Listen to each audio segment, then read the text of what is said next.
అంతకు ముందు కూడా అమిత్ షా గారిని మమతా బెనర్జీ గారు అనేక దుర్భాషలాడారు.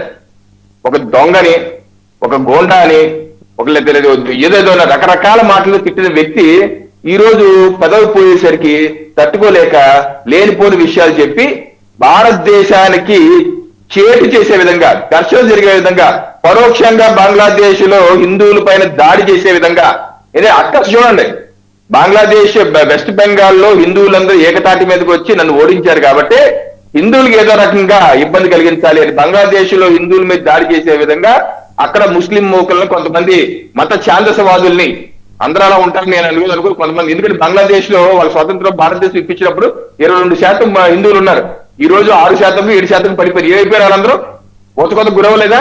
సో అటువంటి శక్తుల్ని ప్రోత్సహించి హిందువుల మీద దాడి చేసే విధంగా, కుట్రపూరితంగా దేశాన్ని బద్నాం చేసే విధంగా వ్యాఖ్యలు చేశారు. అందుకనే ఆ రాష్ట్రంలో ఒక అడ్వకేట్ రితు సేన్ చటర్జీ అన్న అడ్వకేట్, ఒక మహిళ, ఆవిడ సిలిగురి సైబర్ పోలీస్ స్టేషన్ లో కంప్లైంట్ ఇచ్చారు.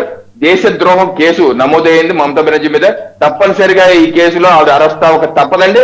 ఎందుకంటే ఆవిడ చేసిన వ్యాఖ్యలు చిన్న చితక కాదు, దేశ భద్రతకి అలాగే రెండు దేశాల మధ్య ఘర్షణ సృష్టించే విధంగా ఆవిడ చేసిన వ్యాఖ్యలు దుర్మార్గం.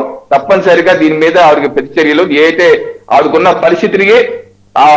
పరిస్థితికి ఏది ఆవిడ సొంతంగా చేసుకున్నటువంటి పరిస్థితి, సొంత పార్టీ కూడా నిలవలేని పరిస్థితి. ఈ రోజు జాతీయ మీడియా కథనాలు వస్తున్నాయి, ఆవిడ తృణమూల్ కాంగ్రెస్ ని వదిలేసి కొత్తగా ఇంకో పార్టీ పెట్టుకుంటున్నారని చెప్పేసి నేను నేషనల్ మీడియాలో కూడా వస్తుంది. అటువంటి పరిస్థితికి ఆవిడ ఉక్కిరి బిక్కిరి అయ్యి ఏం చేయాలో తెలియక ఈ రకమైన తప్పుడు ప్రచారం, అసత్య ప్రచారాలు చేసి భారతదేశానికి ఒక భారతీయురాలుగా ఉంటా కూడా అనర్హులు అయ్యే విధంగా ఆవిడ చేసిన వ్యాఖ్యలు ఉన్నాయి. తప్పనిసరిగా ఆవిడ శిక్ష తప్పదు.